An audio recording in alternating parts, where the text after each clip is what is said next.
There are a couple key ways you can slow down how quickly this number in the settings goes down. This is battery health, which is a measure of what percentage of your battery is available after battery degradation. So the first way is probably the least viable, is to stop charging your phone overnight, as convenient as this is. Newer phones, which are lithium-ion batteries, have a feature called Trickle Charge, which activates after the battery percentage reaches 80%. So after 80%, the phone slows down its charging speed until it reaches 100% by the time you wake up, or at least closer to that time, and it learns when this is through software and learning about your usage behavior. And then it tries to keep the battery percentage at 100%, and this is an important problem because keeping your phone's battery at 100% puts stress on the battery. And even though smartphone companies are trying to charge phones slower past 80% using Trickle Charge, there is still going to be a prolonged period of time where the battery is still at 100%, which is a bad thing. And this is one of the main reasons why your battery is degrading, but there are other reasons why charging your phone overnight is bad. So batteries, including the one in your smartphone, have their health determined by the number of charge cycles they go through. So the more of these charge cycles your battery goes through, the more it's going to degrade. So generally, people recommend keeping your phone's battery percentage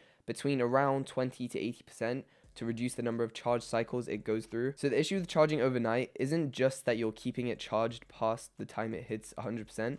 The other problem is that it's reaching 100% in the first place, which isn't great for battery health and the number of cycles. That's why when you go to settings to battery health, you see the battery health to be less than 100%, meaning your battery is degraded because it's gone through a certain number of charge cycles. So you probably shouldn't charge your phone overnight to keep the battery lasting as long as possible, but I think most people are going to continue to do it. I'm going to continue to do it because it is so convenient. So other than that, what else can you do? It sounds dumb, but try avoiding placing your phone in extreme temperatures, both hot and cold. So if you're out in the sun, don't keep your phone out for too long, or just use it in the shade, and definitely don't leave it in a car on a hot day. The reason behind it is really complicated, but basically it has something to do with messing up the chemistry in the lithium-ion battery. Okay, but what about fast charging? The effects of fast charging are really small, and it won't do too much harm because at the end of the day, your phone is just taking however much it requests. So using a charger that's rated with a wattage above the charger that came with your phone, or as we should say now, the one that the company recommends you buy separately, won't do much harm. That's basically it. There's only two main ways you can reduce your battery degradation and to keep your smartphone's battery health as high as possible. All this stuff also applies to laptops and stuff, by the way. So hit the subscribe button, and I'll catch you guys in the next video.